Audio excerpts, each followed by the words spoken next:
Hello everybody and welcome back to another Ghost Bear Gaming video. Today we are doing something a little different. We are showcasing Gunfire Reborn, but I'm not going to play Gunfire Reborn in this video because I've had a few comments in a couple of my last videos asking about talents and leveling up in this game. So the first thing I will say is if you're just starting out in this game and you're needing some fresh information, I'm glad you're watching my videos because I really love this game and it's a whole lot of fun. But it is true there's not a lot of information out there on the game. There's a few YouTube channels out there. There's a guy named Slight who does a lot of information on this game, and another YouTuber named Halion, I believe is how he's Halion. I think it's Halion. He does a lot of roguelike games, but he also played a lot of Gunfire and has quite a few Gunfire videos as well, so you can check out their channels. But if you are watching mine and you enjoy my content, I'll go through the talents and leveling up. So right now, as you can see, I'm level 178. That's the max level in the game, when you play this game, every time you go on an adventure, you earn copper in the game to spend in the run that you're currently in, and you also earn soul essence, and then soul essence you use to spend on talents.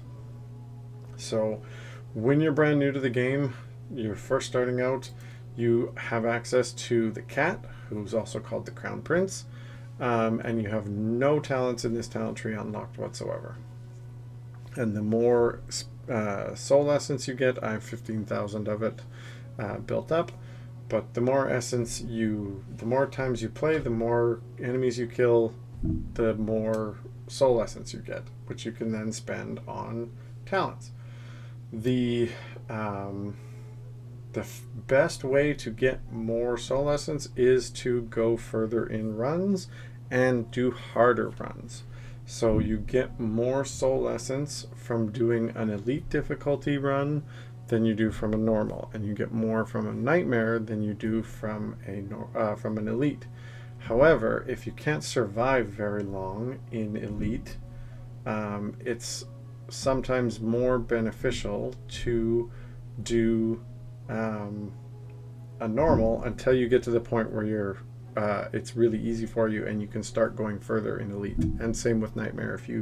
A lot of people don't like nightmare difficulty, at least a lot of my friends don't, because it's actually nightmare. They feel nightmare is harder than the first reincarnation level, and you don't get access to the bonus ability that you get from being in reincarnation. So nightmare is actually quite difficult for some people in this game because it's challenging and you don't get any of the special bonuses from reincarnation, but that's a topic for a different video. So when you start the game, you have the cat, you have no talents. What's your best path forward to leveling up? Well, if you go over here or you hit tab or you click this little treasure chest, this is your level rewards. So as you level up in the game, every time you unlock a talent, it increases your talent level. So you start at level 1. When you start unlocking things, you go to 2, 3, 4, 5, all the way up to 178. And as you get certain levels, this is what you unlock up until level 70. So you don't unlock the next character in the dog until level 25. And then you get the bird at level 40. And the tiger at level 55. And then once you unlock them, the next characters that you get all cost soul essence. I'm not sure about the fox and the monkey because they came with the DLC, so you might get them right off the bat if you buy the DLC. But I know the bunny costs 400 soul essence and the turtle costs 600 to unlock. So that's food for thought on how you unlock the characters. Like I said, I'm not sure about the monkey and the fox because they just came free with the DLC. So I don't know if you get them with the DLC or if you have to unlock them once you finish leveling up some other people or something. But you start the game with the cat. And so early on, to be able to unlock these, especially to get 2 more champions in the game, I strongly suggest just unlocking as many of the low level talents as you can, because they're the cheapest, they cost the least amount of essence, and they'll be able to unlock your lower level character or your next level characters faster. So basically, I suggest, I can't remember the cost structures of these, but you also don't have to unlock, like max out this. Like you don't have to max out this to get this. You just, I think, have to put 1 point into this, and then you can put 1 point into this, if I remember correctly. So sometimes once you get to like level 3 or 4 of the lower level talent, the first level talent might cost less than the 4th or 5th level of the previous one. So if you're just trying to get levels fast, getting the cheapest ones you can get until you get a few heroes is always my recommendation, trying to unlock them as fast as you can. But that said, I will go through each tree to kind of let you know my thoughts on which trees to go for first, which trees are better early on, in my opinion, and we'll go from there. The other thing I forgot to mention, there's a hero tree, and this changes depending on what hero you have selected. So every hero has their own 5 talents that you can unlock that give them special bonuses, so everyone's is different. So that's another thing that I really suggest that I'll mention now. If you have unlocked a few heroes and you find a hero that you really like, focusing their hero tree is actually really good, because it gives them a lot of bonuses and a lot of abilities that are quite helpful. Like for me, the cat and the dog were okay. I didn't mind them too much, but I really liked the bird, and he really fits my playstyle, and I quite enjoy playing the bird. So as soon as I unlocked the bird, I started unlocking as many of his talents as I could, because they're very helpful. And if you look at some of my earlier videos I've done on every hero, I've gone over what their hero talents do, so you can check those out to get an in-depth kind of look at what each of the heroes' talents do for helping you out. However, side note to that, because you're starting with the cat and you have to play the cat through at least a few runs to get to level 25 before you get the dog, his first 2 talents are very good. Getting 2-second reduction on his energy orb and a bonus 20 shield, very helpful. So since you are forced to play the cat early, unless you get these 2 guys with the DLC, unlocking those 2 right off the bat early if you can, very helpful while playing the cat. They help him stay alive. So then what I think we'll do now is I'm going to go through the skill trees in order of what I think are more beneficial to least beneficial. Well, not least beneficial, but personally, in my opinion, the survival or the expedition tree are the 2 better trees to try and max out. They're the only ones that I think their max abilities are better than or just as good as any other max tree. So they're worthwhile being the ones you max out first. So I'll start with expedition. Expedition, the first one gives you access to vaults in the game, and vaults are very helpful early on to let you get more scrolls, because more scrolls help you give you so much bonuses throughout the early game that being able to have access to more scrolls always helps you run, always helps you do better. So getting access to vaults is very helpful. Big box, peddlers having a chance to sell scrolls is again very helpful, very important. Being able to buy scrolls from peddlers can really help you run and really help you out throughout the earlier parts of this game where you're leveling up. And it's super important throughout any run, even once you're maxed out like I am. I'm always constantly, every time I see a peddler, I refresh all 3 times looking for scrolls, and I usually, no matter what the scroll is, almost always I buy them because they're almost always effective. Whether they're 100% effective for what you're building or just sort of effective, they're still worthwhile buying. So scrolls are very helpful and very important. Starting funds, having starting money in the game, again, very helpful. Lets you buy scrolls, lets you buy weapons, lets you upgrade your weapons. So having extra money, super important. Helps you get further in your runs early on.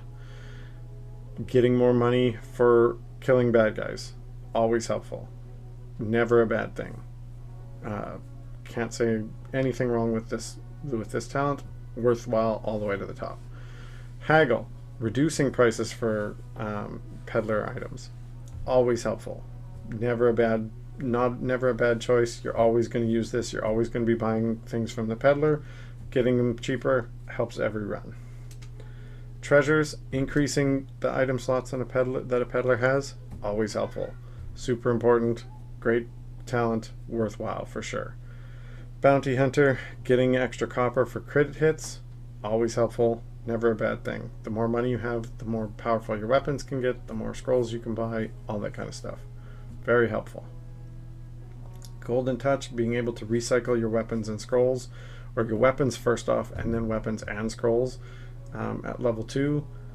So super helpful, because you get tons of weapons throughout this game that you're not going to use or you don't want to use, and being able to sell them to make money to upgrade the weapons that you are using, very helpful. I can't say enough about it. One of the best talents in the game. And then being able to refresh your peddler to get a chance at better scroll, different weapons, all that kind of stuff, and even more health. Like if you've already bought the health bun. The thing that some people don't remember is that health buns early on don't heal you 100%, so being able to buy multiples is very helpful sometimes if you're low, and refreshing the items is always a great thing. So Expedition is all the talents in the Expedition tree are very good, very helpful. If you were to max out this tree first, would not think it's a bad idea. It's always a good idea, always helpful, never a bad thing.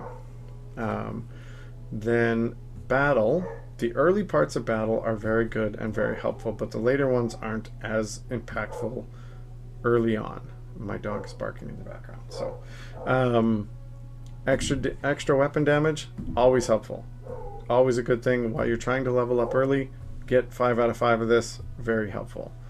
Military backpack, extra ammo capacity, very helpful for all your ammo types. Max it out if you can, very helpful. And then when it splits into these 3, each one of these does a different bonus for different types of weapons. So the first one increases your weapon damage for rifles, your magazine capacity for submachine guns, and your lucky shot chance for injectors. They're a very good bonus, and if you like those types of weapons, getting this can be very helpful. But you don't need to max it out. You can get 1 point in it. That's the other, sorry, now that I remember, you definitely only need to put 1 point in these to move on to the next levels, because I remember specifically what I did when I leveled this up. So if you don't like any of those weapons, but you want to keep progressing in the tree, just put 1 point into it for now to unlock the one, and then move on. And once you fill out all the things that you would rather have, then you can fill it out after. Generalist, same thing, but this increases your projectile speed with pistols and your number of projectiles with shotguns. So I love shotguns and I don't mind pistols, so having this was the first one that I maxed out because I love shotguns.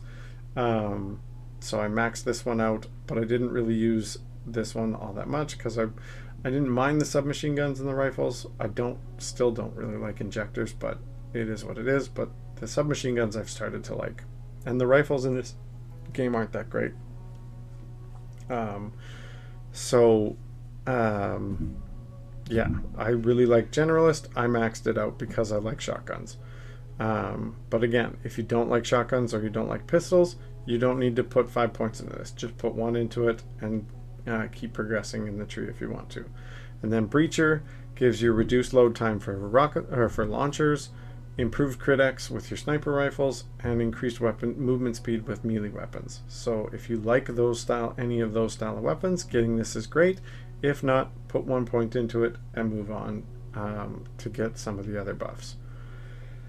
The crit enhancement, having additional crit X is good. It's very helpful later on, but it's not as super important as people think. Most weapons have between 2 to 5 crit X anyway. So getting the extra 0.5 isn't that much better. Like if you're a fan of snipers, and you like sniper rifles, and you have a 5 crit X on your weapon, getting an extra 0.5 doesn't really do that much. It's only a 10% increase in your weapon damage if you crit, so it's not huge. So this one, but the lucky shot chance one is pretty good actually, because it gives you up to 25% lucky shot chance. So if I remember correctly, when I leveled these up, I maxed out generalist. I put 1 point in each of these, put 1 point in crit enhancement, and then I maxed out my unexpected luck first because I wanted the 25% lucky shot chance, and then filled out the rest of these later. But I even didn't do these until I got some of the other ones in the list further over. So these are good, they're helpful, but you don't have to max any of these out right away. Pick your style of weapon that you prefer to use and that you enjoy, max one of those out, and then I would just put 1 point into this one for sure. And if you want to, max out your lucky shot chance. If not, you don't have to either. Skills. So skill enhancement, great skill for everyone. The only one of the initial 4 heroes that you get that doesn't really get a huge buff to skill damage is the dog, because his dual wielding isn't really, it's not considered doing skill damage, it's considered doing double weapon damage. So he only gets benefit from this with his grenades, but everybody else gets good benefit to their skill damage in both their primary skill and their secondary skill. So it's a very helpful skill. Always recommend getting this. Expert proficiency, again, great. Having extra skill capacity for your secondary skills, having up to 8 grenades or cleaves or lightning bolts early on instead of 3, it's very helpful, very handy. Never say, or I never not recommend getting this. It's a very good feat or talent, and I always recommend it. Efficient casting, again, is a great skill. Everybody dashes, everybody uses their primary skill a lot, so getting this maxed out, very important. I would suggest maxing this out before maxing these out. These 3 aren't as useful as this, I find. Getting a reduced skill cooldown and reduced dash cooldown are more important than these couple of bonuses you get for your weapons, in my opinion. This one, the Occult Maestro, this could be the last skill you upgrade, in my opinion. There's only so many scrolls that have a damage boost from the scroll, so increasing the base damage of the occult scroll skills is not as big of a deal as you would think. It's very helpful for the scrolls that do have it, but it's not super crazy or super important. So this could be one of the last skills you increase, in my opinion, and it wouldn't hurt your gameplay at all. These ones are more important than this one, and definitely ones in this tree and this tree are more important than this. And then these 2, revive time, and being able to not get knocked over while you're reviving a teammate. These are very situational too, whether you play with friends or not. If you're playing by yourself and you're playing solo, which I do, I like playing both. I strongly recommend, if you can find some friends that like playing this game, it's a ton of fun to play with your friends, but I enjoy playing it solo myself as well. So if you just play solo, you can save on these. You don't need them. They're not going to help you at all if you're playing by yourself. These can be, again, some of the last skills talents you unlock. Save your points, spend it on other things that are more important. So this reduces your revive time while you're trying to revive teammates, and lets it so you won't be knocked over while you're trying to. So even if you're getting shot at while you're reviving somebody, you can't go below 1 while you're reviving somebody. So it's very helpful when you're playing multiplayer, but if you're not helpful, so skip them. Survival, this talent tree is at least this side of it, is some of the most important talents that you can get. So I always recommend these 10 as the first talents you max out in the game, except for maybe the vault, because it's only a 1-pointer. But of the multi-point talents, getting extra health and extra shield, super important, helps you survive, lets you go further, lets you get more spiritual essence, so allows you to start earning more and being able to progress faster. So I always suggest maxing these out first. Then you go down to battlefield support. This is very helpful because it gives you it grants you skill usage, secondary skill uses for spending ammo. So if you're the cat and you're out of grenades for your smoke grenade, but you're using a submachine gun, you can rattle off 40 rounds of your submachine gun once you max this out, and you'll get an extra skill. You'll get an extra grenade put into your inventory. So it's very helpful, very worthwhile. Damage resistance, super important. Keeps you alive, saves your life. You don't take as much damage. Always very important. I always suggest people maxing out the survival tree. There's nothing better you can say about taking less damage. Elemental armor is great, reduces the duration of elemental effects that you're under. So if you get hit with corrosion, you're not slowed for as long. Fire, you're not burning for as long. You get the idea. So again, very helpful, very important skill. Life Guardian. This is 100% a life-saving skill. It kind of reads weird. When HP is 100%, your HP will be locked at 1 upon taking lethal damage, and you become invincible for 1 second with a 120-second cooldown. So what that means is from when you start the game, when your health is at 100%.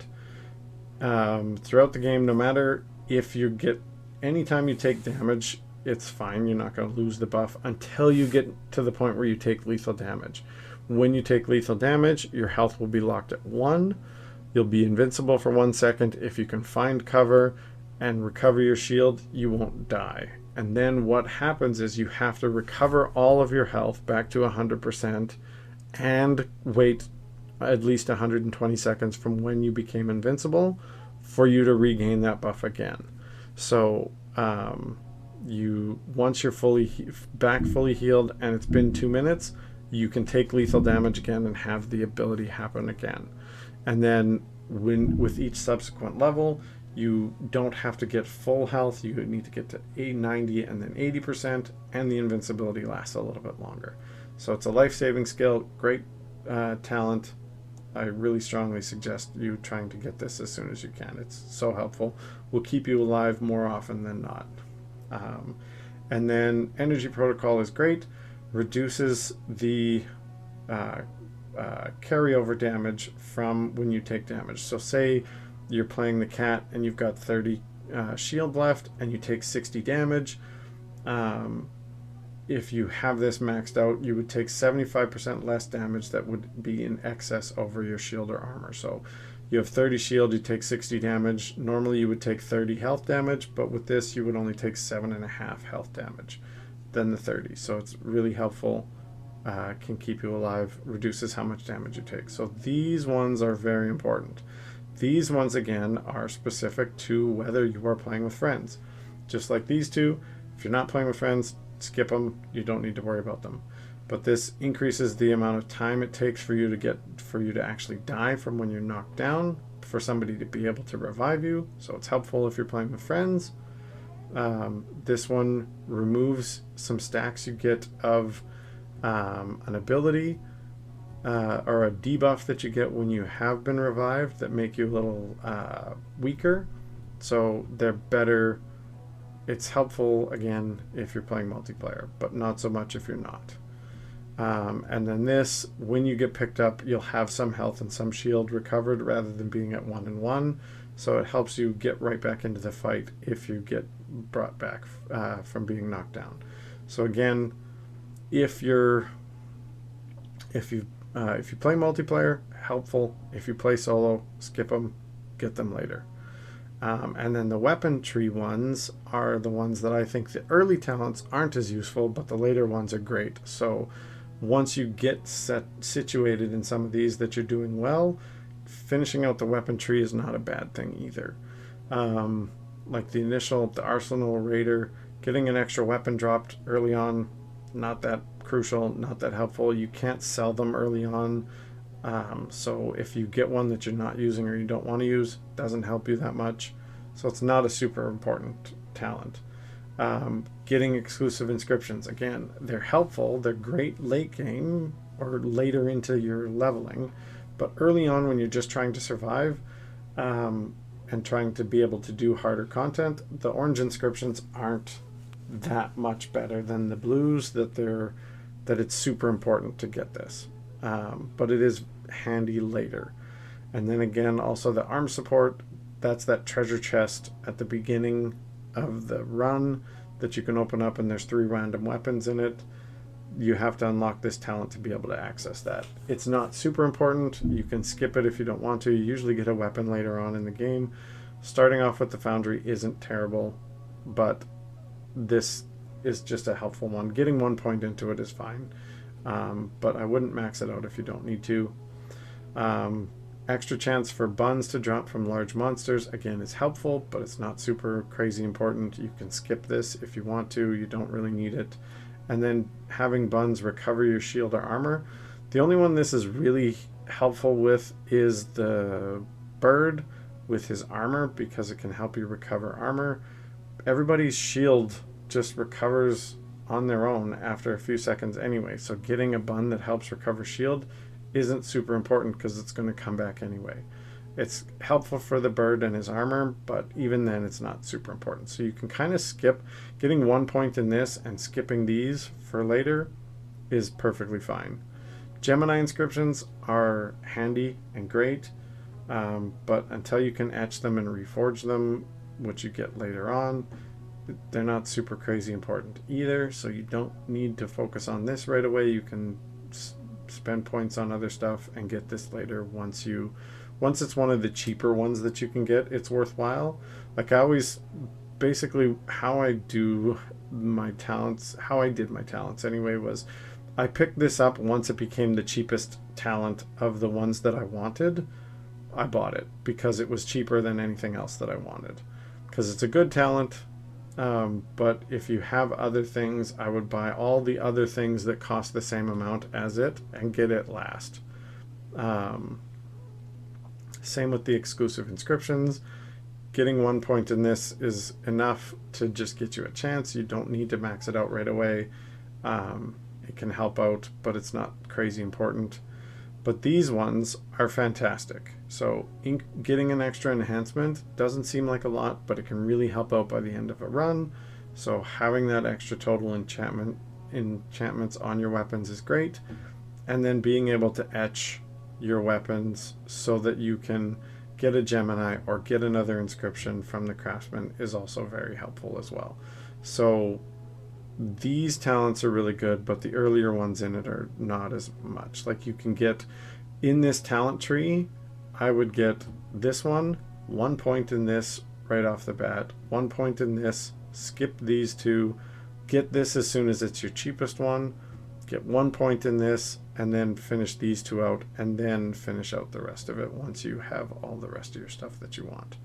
So that is my kind of rundown on the talent trees. Again, in all of my earliest videos, if you look back at my back catalog, I have a video for every single one of the heroes where I talk about their hero tree feats and how good they are. So if you're interested in any particular hero, you can look back at my channel and find those. But that is a rundown of leveling and the talent tree in Gunfire Reborn. So if you guys enjoy this video and you want to see more content like this, please like and subscribe. If you have other questions, please leave a comment in the description. I love to answer any questions that people have. So yeah, just hit me up if you want some more information. Other than that, I will see you all in the next video. Thanks for watching. Bye for now.